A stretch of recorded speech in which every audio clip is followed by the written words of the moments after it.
Welcome everyone to Young at Heart, session number 10, 20, 30, 40, 50, 60, 70, 85. I'm Father James DeLucio with the Paulist Fathers here in the library of the Paulist Fathers Rectory in New York City. It's great to be with you again as we continue sharing nursery rhyme stories, poems, and nonsense rhymes by Lewis Carroll. For today we're continuing the epic saga of the hunting of the Snark. I know you were anxious to return to this fascinating tale. Today is Fit the Second, the Bellman'S speech.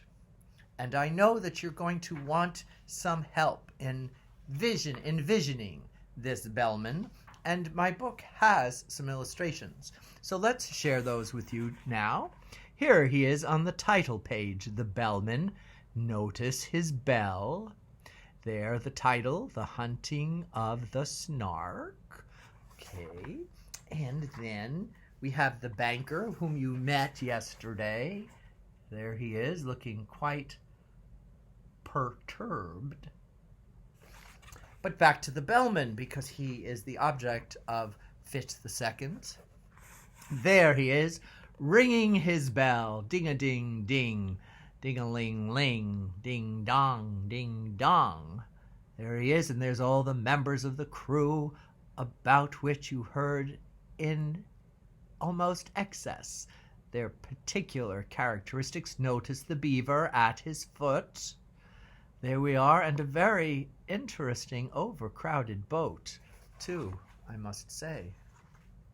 Here is an illustration of a character I do not know. It remains unidentified, but I think it is the one who couldn't remember his name, nor could he remember to tell people that all his luggage was on the beach.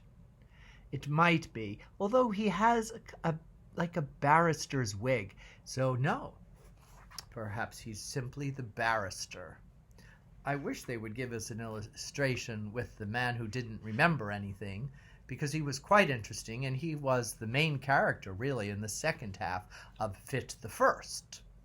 But now we will do Fit the Second, the Bellman's speech. The Bellman himself they all praised to the skies. Such a carriage, such ease, and such grace. Such a solemnity, too, one could see he was wise the moment one looked in his face. He had bought a large map representing the sea, without the least vestige of land, and the crew were much pleased when they found it to be a map they could all understand. What's the good of Mercators, North Poles and Equators, tropic zones and meridian lines? So the Bellman would cry, and the crew would reply, they are merely conventional signs. Other maps are such shapes, with their islands and capes, but we've got our brave captain to thank. So the crew would protest that he's bought us the best, a perfect and absolute blank. This was charming, no doubt, but they shortly found out that the captain they trusted so well had only one notion of crossing the ocean, and that was to tingle his bell. He was thoughtful and grave, but the orders he gave were enough to bewilder a crew. When he cried, steer to starboard, but keep her head larboard, what on earth was the helmsman to do?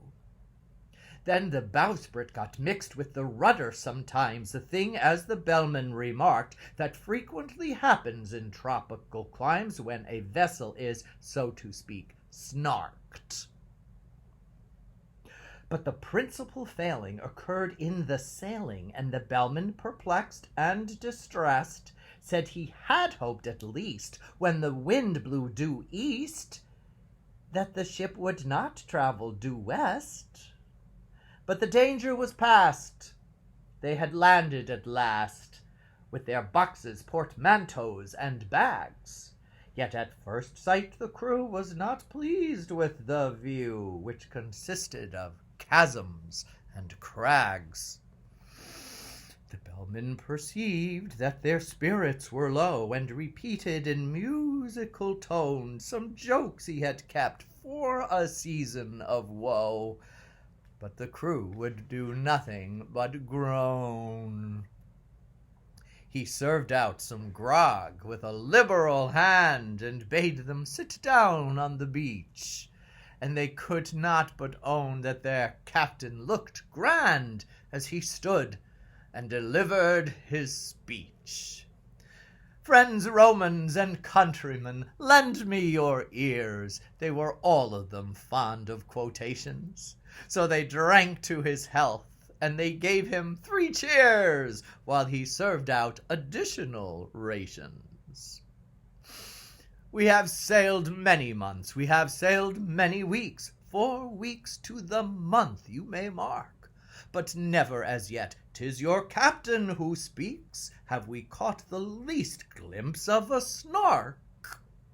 We have sailed many weeks, we have sailed many days, 7 days to the week, I allow. But a snark on the which we might lovingly gaze we have never beheld till now.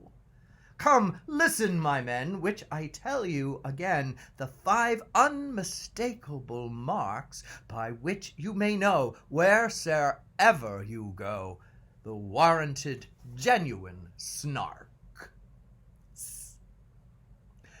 Let us take them in order. The first is the taste, which is meager and hollow, but crisp, like a coat that is rather too tight in the waist, with the flavor of will-o'-the-wisp.